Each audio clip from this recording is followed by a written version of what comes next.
ಸಾಯಿರಾಮ್. ಆತ್ಮೀಯ ವೀಕ್ಷಕ ಬಾಂಧವರಿಗೆಲ್ಲ ಇವತ್ತಿನ ಕಾರ್ಯಕ್ರಮಕ್ಕೆ ಸ್ವಾಗತ ಸುಸ್ವಾಗತ. ವೀಕ್ಷಕರೇ, ಇವತ್ತಿನ ಸಂಚಿಕೆಯಲ್ಲಿ ಒಂದು ಬಹಳ ವಿಶೇಷವಾದಂಥ ಸಂಚಿಕೆಯನ್ನು ಮಾಡ್ತಾ ಇದ್ದೀನಿ. ಕಾರಣ, ಗುರುಗ್ರಹ ಮಿಥುನ ರಾಶಿಯಿಂದ ಕಟಕ ರಾಶಿಗೆ ಜೂನ್ 2ನೇ ತಾರೀಕು ಪ್ರವೇಶ ಮಾಡ್ತಿದ್ದಾರೆ. ಇವತ್ತು ಈ ಜೂನ್ 2ನೇ ತಾರೀಕು ಗುರು ಮಿಥುನದಿಂದ ಕಟಕ ರಾಶಿಗೆ ಉಚ್ಚ ರಾಶಿ, ಗುರುಗೆ ಉಚ್ಚ ರಾಶಿ ಕಟಕ ರಾಶಿಗೆ ಪ್ರವೇಶ ಮಾಡೋದ್ರಿಂದ ಬಹಳಷ್ಟು ಜನಗಳಿಗೆ ಗುರುಗಳ ಆಶೀರ್ವಾದ ಆಗುತ್ತೆ, ಬಹಳ ತುಂಬ ಶುಭ ಆಗುತ್ತೆ. ಈ ಒಂದು ಸಂದರ್ಭದಲ್ಲಿ ನಿಮ್ಮೆಲ್ಲರಿಗೂ ಕೂಡ ಒಳ್ಳೆಯದಾಗಲಿ ಅಂತೇಳಿ ನಾವು ಮಹಾರಾಷ್ಟ್ರದಲ್ಲಿರುವಂಥ ಶಿರ್ಡಿ ಕ್ಷೇತ್ರಕ್ಕೆ ಇವತ್ತು ನಾವು ಹೋಗ್ತಾ ಇದ್ದೀವಿ. ಶಿರ್ಡಿಯಲ್ಲಿ ಬಾಬಾ ಅವರ ದರ್ಶನ ಮಾಡಿ ಅವರ ಒಂದು ಕೃಪಾ ಕಟಾಕ್ಷಕ್ಕೆ ಎಲ್ಲರೂ ಪಾತ್ರ ಆಗಬೇಕು ಅನ್ನೋ ಒಂದು ಸಂಕಲ್ಪದಿಂದ ಈ ಒಂದು ಎಪಿಸೋಡ್ ಮಾಡ್ತಾ ಇದ್ದೀವಿ. ಗುರು ಅಜ್ಞಾನ ನಾಶಕ ಅಂತ ಗುರುವಿನ ಒಂದು ಆಶೀರ್ವಾದ ಇವತ್ತು ಕಟಕ ರಾಶಿಯವರಿಗೆ ಮತ್ತು ಎಲ್ಲ ರಾಶಿಯವರಿಗೂ ಕೂಡ ಪ್ರಾಪ್ತಿಯಾಗಲಿ ಅಂತ ಹೇಳಿ ಶಿರಡಿಗೆ ಹೋಗಿ ಪ್ರಾರ್ಥನೆ ಮಾಡ್ತಾ ಇದ್ದೀವಿ. ಎಷ್ಟೋ ಜನಕ್ಕೆ ಬರೋಕ್ಕಾಗಲ್ಲ, ಆದ್ದರಿಂದ ಇವತ್ತು ನಿಮ್ಮೆಲ್ಲರ ಪರವಾಗಿ ಶಿರಡಿಗೆ ಹೋಗಿ ಶಿರಡಿಯಲ್ಲಿ ಬಾಬಾ ಅವರ ಬಳಿ ಎಲ್ಲರಿಗೂ ಆಯುಷ್ಯ ಆರೋಗ್ಯ ಕೊಟ್ಟು ಕಾಪಾಡಲಿ ಅಂತ ಪ್ರಾರ್ಥನೆ ಮಾಡ್ಕೊಳ್ಳೋಕ್ಕೆ ಈ ಒಂದು ಎಪಿಸೋಡ್ ಮಾಡ್ತಿದ್ವಿ. ಬನ್ನಿ ಶಿರಡಿಗೆ ಹೋಗಿ ಬಾಬಾ ದರ್ಶನ ಮಾಡೋಣ.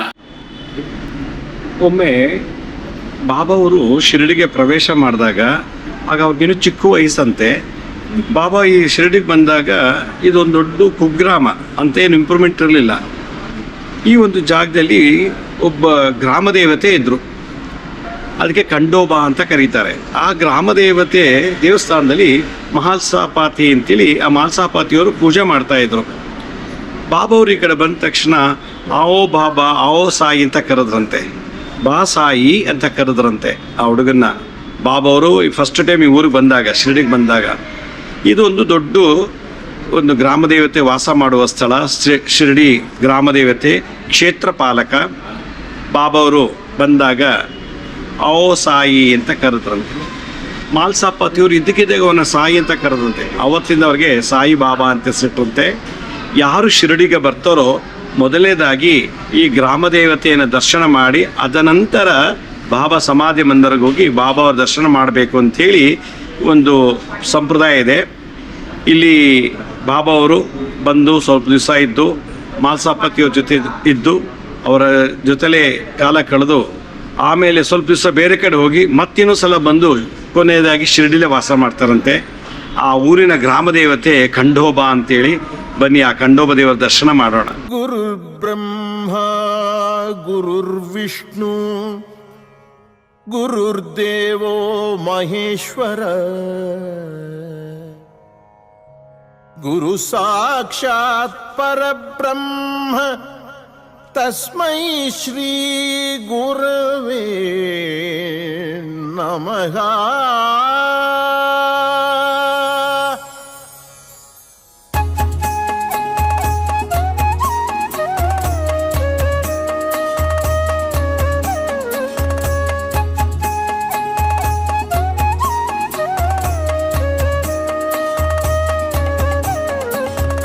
ದಾಸನಾಗು ಗುರುವಿಗೆ ದಾಸನಾಗು, ದಾಸನಾಗು ಗುರುವಿಗೆ ದಾಸನಾಗು, ದಾಸನಾಗು ಗುರುವಿಗೆ ದಾಸನಾಗು, ದಾಸನಾಗು ಗುರುವಿಗೆ ದಾಸನಾಗು. ದಾಸನಾಗಿ ನೀನು ಶ್ರೇಷ್ಠನಾಗು, ದಾಸನಾಗಿ ನೀನು ಶ್ರೇಷ್ಠನಾಗು, ಶ್ರೇಷ್ಠನಾಗು ನೀನು. ಶಿರಡಿ ಗ್ರಾಮ ದೇವತೆ ಖಂಡೋಬಾ. ಅಲ್ಲಿ ಆ ಕಡೆ ಇರೋರು ಮಾಲ್ಸಾಪಾತಿ ಅಂತೇಳಿ. ಮಾಲ್ಸಾಪಾತಿಗೆ ಫಸ್ಟ್ ಟೈಮ್ ಬಾಬಾ ಅವ್ರ ದರ್ಶನ ಕೊಟ್ಟಾಗ ಬಾಬಾ ಅವರು ಈ ರೀತಿ ಇದ್ರು. ಇವರಿಗೆ ಆವೋ ಸಾಯಿ ಅಂತೇಳಿ ಕರೆದಾಗ ಈ ಜಾಗದಲ್ಲಿ ಬಾಬಾ ಅವರು ಸುಮಾರು ವರ್ಷಗಳ ಕಾಲ ಇದ್ದು ಧ್ಯಾನ ಜಪ ಎಲ್ಲ ಮಾಡಿದ್ದಾರೆ. ಆಮೇಲೆ ಇಲ್ಲಿಂದ ಮತ್ತೆ ಎಲ್ಲೂ ಹೊರಗಡೆ ಹೋದ್ಮೇಲೆ ಬಹಳಷ್ಟು ನಂತರ ಮತ್ತೆ ಶಿರಡಿಗೆ ವಾಪಸ್ಸಾಗಿ ಕಾಲಕ್ರಮಣದಲ್ಲೇ ವಾಸ ಮಾಡ್ತಾರೆ. ಇದೇ ಗ್ರಾಮ ದೇವತೆ ಖಂಡೋಬಾ.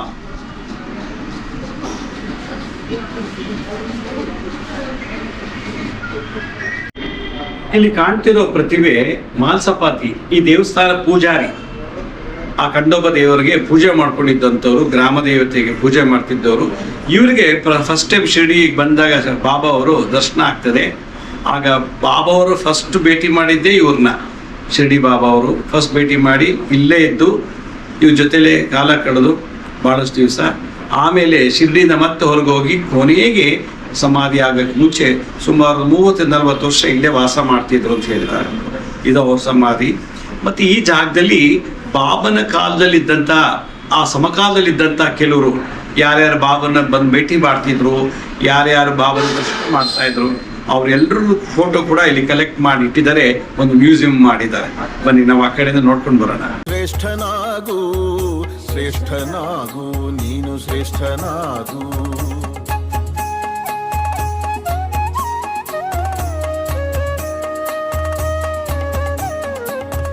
ಮಾಯ ಎಂಬ ಹೆಂಡತಿಗೆ ದಾಸನಾಗಬೇಡ ನೀನು, ಕಲಿ ಎಂಬ ಗಂಡನಿಗೆ ದಾಸಿಯಾಗಬೇಡ. ಮಾಯ ಎಂಬ ಹೆಂಡತಿಗೆ ದಾಸನಾಗಬೇಡ ನೀನು, ಕಲಿ ಎಂಬ ಗಂಡನಿಗೆ ದಾಸಿಯಾಗಬೇಡ. ಮೋಹವೆಂಬ ಮಕ್ಕಳಿಗೆ ಗುಲಾಮನಾಗಬೇಡ.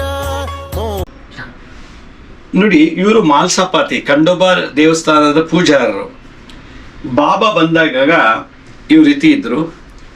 ಇವರ ಮಗ ಬಾಬಾ ಅವ್ರ ತೊಡೆ ಮೇಲೆ ಮಲಗಿರುವಂಥ ಒಂದು ಸನ್ನಿವೇಶ ಆವತ್ತಿನ ಕಾಲದಲ್ಲಿ.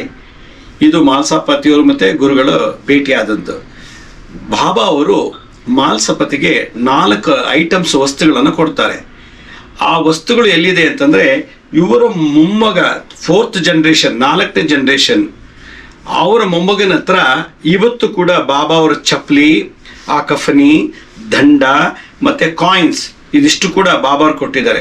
ಅದು ಹೇಗಿದೆ ಅಂದರೆ ನೋಡಿ, ಅದು ಬಾಬಾ ಅವರು ಗಿಫ್ಟ್ ಮಾಡಿರೋದು ಒಂದು ಕಾಯಿನ್ಸು, 3 ಕಾಯಿನ್ಸು, ಅವ್ರು ಹಾಕೋತಿದ್ದಂಥ ಕಫನಿ, ಮತ್ತೆ ಅವರು ಚಡಿ ಅಂದರೆ ದಂಡ, ಬಾಬಾ ಅವರ ಪಾದುಕೆಗಳು, ಇದಿಷ್ಟು ಕೂಡ ಇವರ ಇದು 4ನೇ ಜನರೇಷನ್. ನೋಡಿ, ಇವರ ಮನೇಲಿ ಇವತ್ತು ಕೂಡ ಇದೆ. ಇದು ಇವ್ರ ಮನೇಲಿ ಇವತ್ತು ಈ 4 ವಸ್ತುಗಳನ್ನ ನಾವು ಮನೇಲಿ ಹೋಗಿ ನೋಡ್ಬೋದು. ಇದನ್ನ ಇದು ಮಾಲ್ಸಾಪತಿಯವರ ಮಗ, ಮೊಮ್ಮಗಳು ಎಲ್ಲ ಇದ್ದಾರೆ. ಇವರು ಕೂಡ ಮಾಲ್ಸಾಪತಿ 4ನೇ ಜನರೇಷನ್ ಈ ಶಿರಡಿನಲ್ಲಿ ಕೂಡ ನಾವು ನೋಡ್ಬೋದು. ಮೋಹವೆಂಬ ಮಕ್ಕಳಿಗೆ ಗುಲಾಮನಾಗಬೇಡ, ಬಂಧು ಮಿತ್ರರೆಂಬುವರಿಗೆ ಶರಣಾಗಬೇಡ. ಶರಣಾಗಬೇಡ ನೀನು ಶರಣಾಗಬೇಡ, ಬಂಧು ಮಿತ್ರರೆಂಬುವರಿಗೆ ಶರಣಾಗಬೇಡ. ಬಾಬಾ ಅವರು ಬದುಕಿದಂಥ ಸಮಯದಲ್ಲಿ ಬಾಬಾ ಅವರ ದರ್ಶನಕ್ಕೆ ಅಂತ ಚೋಟೆ ಬಾಬಾ ಅಂತ ಹೇಳಿ ಬರ್ತಾರೆ. ಬಾಬಾ ಇದ್ದಾಗೂ ಇದ್ರು. ಬಾಬಾ ದೇಹ ಬಿಟ್ಟ ಮೇಲೂ ಕೂಡ, ಸಮಾಧಿ ಆದ್ಮೇಲೆ ಕೂಡ ಚೋಟೆ ಬಾಬಾ ಅವರು ಇಲ್ಲಿದ್ದು ಭಾಳಷ್ಟು ವರ್ಷಗಳ ಕಾಲ ತಪಸ್ಸನ್ನು ಮಾಡ್ತಾರೆ. ಇದಕ್ಕೆ ಚೋಟೆ ಬಾಬಾ ತಪೋವನ ಅಂತ ಹೇಳಿ ಕರೀತಾರೆ. ಇದು ಖಂಡೋಬ ದೇವಸ್ಥಾನದ ಪಕ್ಕದಲ್ಲೇ ಇದೆ. ಅದರಿಂದ ಗ್ರಾಮ ದೇವತೆ ಪಕ್ಕದಲ್ಲಿ ಈ ಚೋಟೋ ಬಾಬಾ ಅವರ ಒಂದು ಸ್ಥಾನ, ಅದು ಗುರುಸ್ಥಾನ ಅಂತ ಹೇಳಿ ಕರೀತಾರೆ. ಅವರು ಈ ಜಾಗದಲ್ಲಿದ್ದು ಭಾಳಷ್ಟು ದಿವಸ ಇದ್ದು ಮತ್ತೆ ಅವರು ಸಮಾಧಿ ಆಗ್ತಾರೆ. ಚೋಟೆ ಬಾಬಾ ಅವರು ಕೂಡ ಬಾಬಾ ಅವರ ಥರ ಮಹಾನ್ ಪವಾಡ ಪುರುಷರು. ಅವರು ವಿಗ್ರಹವನ್ನು, ಫೋಟೋವನ್ನು, ಒರಿಜಿನಲ್ ಫೋಟೋವನ್ನು ಈ ಖಂಡೋಬ ಮಂದಿರದಲ್ಲಿ ಇಟ್ಟಿದ್ದಾರೆ. ಇದೇ ಚೋಟೆ ಬಾಬಾ ಅವರ ಒರಿಜಿನಲ್ ಇದು.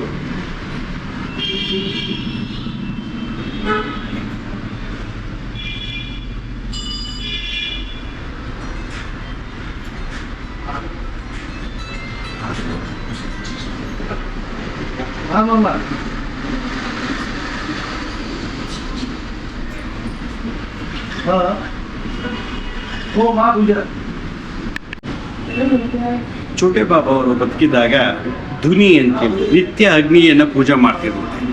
ಆ ಒಂದು ಸನ್ನಿಧಾನ ಇವತ್ತು ಕೂಡ ನಿತ್ಯ ಆ ಧ್ವನಿ ಉರಿತಾನೇ ಇದೆ. ಆ ಬಾಬಾ ಅವರು ಹಾಕಿದಂಥ ಒಂದು ಅಗ್ನಿಮುಖ ಪ್ರವೇಶ ಏನಾಗಿತ್ತೋ ಅದು ಇವತ್ತು ನಿರಂತರವಾಗಿ ಆ ಅಗ್ನಿ ಅಂದರೆ ಧ್ವನಿಯಲ್ಲಿ ಉರಿತಾ ಇದೆ. ಆ ಅಗ್ನಿ ದರ್ಶನ ಮಾಡೋಣ. ಮೋಹವೆಂಬ ಮಕ್ಕಳಿಗೆ ಗುಲಾಮನಾಗಬೇಡ, ಬಂಧು ಮಿತ್ರರೆಂಬುವರಿಗೆ ಶರಣಾಗಬೇಡ. ಶರಣಾಗಬೇಡ ನೀನು ಶರಣಾಗಬೇಡ, ಬಂಧು ಮಿತ್ರರೆಂಬುವರಿಗೆ ಶರಣಾಗಬೇಡ. ಶರಣಾಗಬೇಡ ನೀನು ಶರಣಾಗಬೇಡ. ದಾಸನಾಗು ಗುರುವಿಗೆ ದಾಸನಾಗು, ದಾಸನಾಗು ಗುರುವಿಗೆ ದಾಸನಾಗು.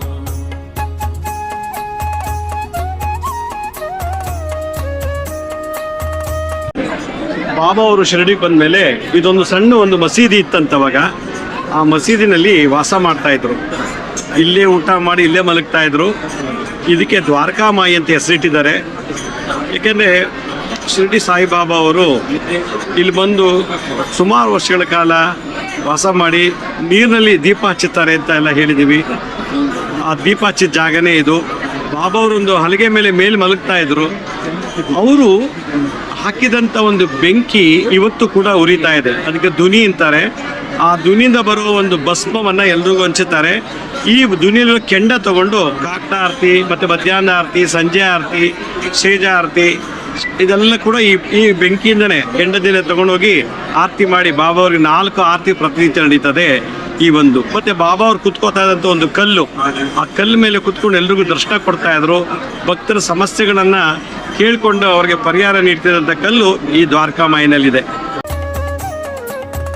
ಗುರುವೆಂಬ ಅಗ್ನಿಗೆ ದಾಸನಾಗು, ಸದ್ಗುರುವೆಂಬ ಜ್ಯೋತಿಗೆ ಶರಣಾಗು. ಗುರುವೆಂಬ ಅಗ್ನಿಗೆ ದಾಸನಾಗು, ಸದ್ಗುರುವೆಂಬ ಜ್ಯೋತಿಗೆ ಶರಣಾಗು. ಭವಬಂಧನವ ಬಿಡಿಸುವ ಗುರುವಿಗೆ ಶರಣಾಗು, ಭವಬಂಧನವ ಬಿಡಿಸುವ ಗುರುವಿಗೆ ಶರಣಾಗು. ಹೃದಯದಿ ಲಕ್ಷ್ಮೀ ಶ್ರೀನಿವಾಸನಿಗೆ ಶರಣಾಗು, ಶರಣಾಗು ನೀನು ಶರಣಾಗು, ಶರಣಾಗು ನೀನು ಶರಣಾಗು. ದಾಸನಾಗು ಗುರುವಿಗೆ ದಾಸನಾಗು, ದಾಸನಾಗು ಗುರುವಿಗೆ ದಾಸನಾಗು. ದಾಸನಾಗು ಗುರುವಿಗೆ ದಾಸನಾಗು, ದಾಸನಾಗು ಗುರುವಿಗೆ ದಾಸನಾಗು. ದಾಸನಾಗಿ ನೀನು ಶ್ರೇಷ್ಠನಾಗು, ದಾಸನಾಗಿ ನೀನು ಶ್ರೇಷ್ಠನಾಗು. ಶ್ರೇಷ್ಠನಾಗು ನೀನು ಶ್ರೇಷ್ಠನಾಗು, ಶ್ರೇಷ್ಠನಾಗು. ಅವತ್ತಿನ ಕಾಲದಲ್ಲಿ ಶಿರಡಿನ ಒಂದು ಪಂಚಾಯತಿ ಕಟ್ಟೆ ಅಂತಿತ್ತು. ಪಂಚಾಯತಿ ಕಟ್ಟೆ ಕೂತ್ಕೊಂಡು ನ್ಯಾಯ ಕೊಡೋದು, ಕೆಲವು ಸಮಸ್ಯೆಗಳಿಗೆಲ್ಲ ಕೂತ್ಕೊಂಡು ಪರಿಹಾರ ಮಾಡುವಂಥ ಕಟ್ಟೆ, ಇದಕ್ಕೆ ಚಾವಡಿ ಅಂತ ಕರೀತಾರೆ ಮರಾಠಿನಲ್ಲಿ. ಈ ಚಾವಡಿನಲ್ಲಿ ಬಾಬಾ ಅವರು ಬಂದು ಆಗಾಗ ಕೂತ್ಕೊಂಡು ಭಕ್ತರಿಗೆ ಸಲಹೆಗಳನ್ನು ಕೊಡೋದು, ಅವರ ಕಷ್ಟಗಳನ್ನು ಕೇಳಿಕೊಂಡು ಅವರ ಒಂದು ಸಮಸ್ಯೆಗಳಿಗೆ ಪರಿಹಾರ ನೀಡುವಂಥ ಒಂದು ಸ್ಥಳ, ಇದಕ್ಕೆ ಚಾವಡಿ ಅಂತಾರೆ. ಇದು ದ್ವಾರಕಾಮಾಯಿ ಪಕ್ಕದಲ್ಲೇ ಇದೆ ಈ ಚಾವಡಿ ಅನ್ನೋ ಒಂದು ಸ್ಥಳ. ಇದರಲ್ಲಿ ಬಾಬಾ ಅವರು ಒಂದು ಫೋಟೋ ಇಟ್ಟು ಪೂಜೆ ಮಾಡ್ತಾರೆ ಈ ಒಂದು ಚಾವಡಿನಲ್ಲಿ. ದಾಸನಾಗು, ದಾಸನಾಗು ಗುರುವಿಗೆ ದಾಸನಾಗು. ದಾಸನಾಗಿ ನೀನು ಶ್ರೇಷ್ಠನಾಗು, ದಾಸನಾಗಿ ನೀನು ಶ್ರೇಷ್ಠನಾಗು. ಶ್ರೇಷ್ಠನಾಗು ನೀನು ಶ್ರೇಷ್ಠನಾಗು, ಶ್ರೇಷ್ಠನಾಗು ನೀನು ಶ್ರೇಷ್ಠನಾಗು.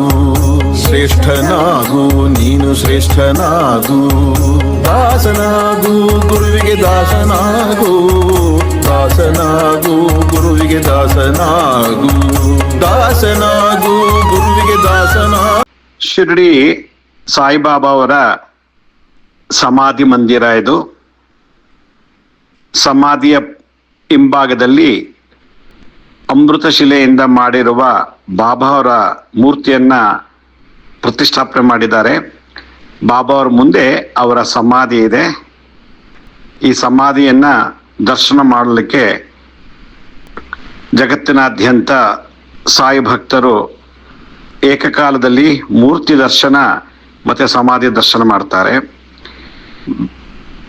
ಬಾಬಾ ಅವ್ರಿಗೆ 4 ಆರತಿ ಆಗುತ್ತೆ. ಬೆಳಗಿನ ಜಾವ ಬ್ರಾಹ್ಮಿ ಮುಹೂರ್ತದಲ್ಲಿ, ಮಧ್ಯಾಹ್ನ 12 ಗಂಟೆಯಲ್ಲಿ, ಸಂಜೆ ಗೋಧೂಳಿ ಲಗ್ನದಲ್ಲಿ, ಮತ್ತೆ ರಾತ್ರಿ ಮಲಗಿಸಲು ಬಾಬಾವನ್ನ ಮಲಗಿಸಕ್ಕೆ ಸೇಜ ಆರತಿ ಅಂತ ಮಾಡ್ತಾರೆ, ಶಯನ ಆರತಿ ಅಂತ. ಈ 4 ಆರತಿ ಶಿರಡಿಲಿ ವಿಶೇಷ. ಬಾಬಾ ಅವ್ರನ್ನ ಮಲಗಿಸ್ಬೇಕಾದ್ರೆ ಆ ವಿಗ್ರಹಕ್ಕೆ ಸೊಳ್ಳೆ ಪರದೆಯನ್ನು ಹಾಕಿ ಸಮಾಧಿ ಸಮೇತ ಸೊಳ್ಳೆ ಪರದೆಯನ್ನು ಮುಚ್ಚಿ ಆರತಿ ಆದ್ಮೇಲೆ ಮಲಗಿಸ್ಬಿಡ್ತಾರೆ. ಬೆಳಗಿನ ಜಾವ ಮತ್ತೆ 5 ಗಂಟೆಗೆ ಮತ್ತೆ ಕಾಕಡ ಆರತಿಯಲ್ಲಿ ದರ್ಶನ ಪ್ರಾರಂಭ ಆಗುತ್ತದೆ. ದಾಸನಾಗು ಗುರುವಿಗೆ ದಾಸನಾಗು, ದಾಸನಾಗು ಗುರುವಿಗೆ ದಾಸನಾಗು. ದಾಸನಾಗು ಗುರುವಿಗೆ ದಾಸನಾಗು. ದಾಸನಾಗಿ ನೀನು ಶ್ರೇಷ್ಠನಾಗು, ದಾಸನಾಗಿ ನೀನು ಶ್ರೇಷ್ಠನಾಗು ಶ್ರೇಷ್ಠನಾಗು ನೀನು ಶ್ರೇಷ್ಠನಾಗು ಶ್ರೇಷ್ಠನಾಗು ನೀನು ಶ್ರೇಷ್ಠನ. ಶಿರಡಿನಲ್ಲಿ ಬಾಬಾ ದರ್ಶನ ಆದ ತಕ್ಷಣ ಉಚಿತವಾಗಿ ಪ್ರಸಾದವನ್ನು ಕೊಡ್ತಾರೆ. ಆ ಒಂದು ವಿಶೇಷತೆ ಸುಮಾರು ಒಂದು 30 ವರ್ಷದಿಂದ ನಡೀತಾ ಇದೆ. ಈ ಸಲ ಇಲ್ಲಿ ಭಾಳ ದೊಡ್ಡದಾಗಿ ಒಂದೇ ಸಲ 1,000 ಜನ ಕೂತ್ಕೊಂಡು ಊಟ ಮಾಡೋಷ್ಟು ಒಂದು ವ್ಯವಸ್ಥೆಯನ್ನು ಮಾಡಿದ್ದಾರೆ. ಇದಕ್ಕೆ ಸಾಯಿ ಪ್ರಸಾದ ನಿಲಯ ಅಂತ ಕರೀತಾರೆ. ದಾಸನಾಗು ಗುರುವಿಗೆ ದಾಸನಾಗು ದಾಸನಾಗು ಗುರುವಿಗೆ ದಾಸನಾಗು ದಾಸನಾಗು ಗುರುವಿಗೆ ದಾಸನಾಗು ದಾಸನಾಗಿ ನೀನು ಶ್ರೇಷ್ಠನಾಗು ದಾಸನಾಗಿ ನೀನು ಶ್ರೇಷ್ಠನಾಗು ಶ್ರೇಷ್ಠನಾಗು ನೀನು ಶ್ರೇಷ್ಠನಾಗು ಶ್ರೇಷ್ಠನಾಗು ನೀನು ಶ್ರೇಷ್ಠನಾಗು ಶ್ರೇಷ್ಠನಾಗು ನೀನು ಶ್ರೇಷ್ಠನಾಗು. ನೋಡಿದ್ರಲ್ಲ ವೀಕ್ಷಕರೇ, ಶಿರಡಿ ಯಾತ್ರೆ ಹೇಗೆ ಮಾಡಬೇಕು, ಬಾಬಾ ಅವರ ಬಗ್ಗೆ ನನಗೆ ತಿಳಿದಂಥ ಅನುಭವ ಜ್ಞಾನವನ್ನು ನಿಮ್ಮೊಂದಿಗೆ ಹಂಚ್ಕೊಂಡಿದ್ದೀನಿ. ಜೀವಿತ ಕಾಲದಲ್ಲಾದರೂ ಒಮ್ಮೆ ಅಂದರೆ ಬದುಕಿರುವಾಗ ಒಮ್ಮೆ ಆದರೂ ಬಂದು ಬಾಬಾ ಅವರ ಸಮಾಧಿ ದರ್ಶನ ವಿಗ್ರಹ ದರ್ಶನ ಮಾಡಿದ್ದೇ ಆದರೆ ಜನ್ಮ ಜನ್ಮಾಂತರದಿಂದ ಬಂದಂಥ ಗುರುಶಾಪ ಗುರುದ್ರೋಹ ಕೂಡ ನಿವಾರಣೆ ಆಗತ್ತೆ ಅಂತ ನಾಥ ಪರಂಪರೆಯಲ್ಲಿ ಬಂದಂಥ ಈ ಶಿರಡಿ ಬಾಬಾ ಅವರ ದರ್ಶನ ಮಾಡೋದೇ ಒಂದು ಪುಣ್ಯ. ದತ್ತಾತ್ರೇಯರ 5ನೇ ಅವತಾರ ಶಿರಡಿ ಸಾಯಿ ಬಾಬಾ. ದತ್ತಾತ್ರೇಯ, ಶ್ರೀಪಾದ ಶಿವಲ್ಲಭ, ನರಸಿಂಹ ಸರಸ್ವತಿ, ಸ್ವಾಮಿ ಸಮರ್ಥ 5ನೇ ಅವತಾರ ಶಿರಡಿ ಬಾಬಾ ಅವ್ರಿಗೆ ಜನಿಸಿ ಇಡೀ ಜಗತ್ತಿಗೆ ಕಲ್ಯಾಣ ಮಾಡ್ತಿದ್ದಾರೆ ಸಮಾಧಿ ಒಳಗಿದ್ದು. ಅಂತ ಆದಿಗುರು ಜಗದ್ಗುರು ದರ್ಶನ ಮಾಡುವುದು ಒಂದು ಯೋಗ ಅಂತ ಹೇಳ್ತಾ ಇವತ್ತಿನ ಸಂಚಿಕೆಯನ್ನು ಮುಗಿಸ್ತಾ ಇದ್ದೀನಿ. ವೀಕ್ಷಕರೇ, ನಮ್ಮ ಹಳೆ ಸಂಚಿಕೆ ಯಾರು ನೋಡೋಕ್ಕಾಗಿಲ್ವೋ ಅವರು ನಮ್ಮ ಶಿರಡಿ ಸಾಯಿ ಭಿಕ್ಷಾ ಕೇಂದ್ರ ಹೆಲ್ತ್ ಸೈನ್ಸ್ ಅಂತ 2 ಯೂಟ್ಯೂಬ್ ಚಾನಲ್ ಇದೆ. ಈ ಜೊತೆ SSBK ಜ್ಞಾನೋದಯ ಅಂತ ಒಂದು ಮ್ಯೂಸಿಕ್ ಚಾನಲ್ ಇದೆ. 3ಕ್ಕೆ ಸಬ್ಸ್ಕ್ರೈಬ್ ಮಾಡ್ಕೊಳ್ಳಿ. ಪಕ್ಕದ ಬೆಲ್ ಬಟನ್ ಪ್ರೆಸ್ ಮಾಡಿ, ನೋಡಾದ್ಮೇಲೆ ಲೈಕಿನ ಬಟನ್ ಪ್ರೆಸ್ ಮಾಡಿ. ನೀವು ನೋಡಿದಂಥ ಲಿಂಕನ್ನು ಬಂಧು ಮಿತ್ರರಿಗೆ ವಾಟ್ಸಪ್ ಮುಖಾಂತರ ಇಮೇಲ್ ಮುಖಾಂತರ ಶೇರ್ ಮಾಡಿ. ಗುರುಜಿ ಲಕ್ಷ್ಮೀ ಶ್ರೀನಿವಾಸ್ ಅಂತೇಳಿ ಫೇಸ್ಬುಕ್, ಇನ್ಸ್ಟಾಗ್ರಾಮು, ಟ್ವಿಟ್ಟರ್, ಲಿಂಕ್ಡ್ಇನ್ನಲ್ಲಿ ಕೂಡ ನಾವು time to time episodes upload ಮಾಡ್ತಿರ್ತೀವಿ. ಅಪಾಯಿಂಟ್ಮೆಂಟ್ಸ್ ಬೇಕಿದ್ದವರಿಗೆ www.lakshmisrinivas.in ಅಂತ ನೀವೇ ಲಾಗಿನ್ ಆಗಿ ಯಾವ ಡೇಟಿಗೆ ಯಾವ ಟೈಮ್ಗೆ ನೀವು ಬುಕ್ ಮಾಡ್ಕೋಬಹುದು ಅಂತ ಹೇಳ್ತಾ ಇವತ್ತಿನ ಸಂಚಿಕೆಯನ್ನು ಮುಗಿಸ್ತೀನಿ. ಇದೇ ರೀತಿ ಮುಂದಿನ ಸಂಚಿಕೆಯಲ್ಲಿ ಮತ್ತೊಂದು ವಿಶೇಷವಾದಂಥ ಸಂಚಿಕೆಯೊಂದಿಗೆ ತಮ್ಮನ್ನು ಭೇಟಿ ಮಾಡ್ತೀನಿ. ಅಲ್ಲಿವರೆಗೂ ನಮಸ್ಕಾರ. ಸಾಯಿರಾಮ್.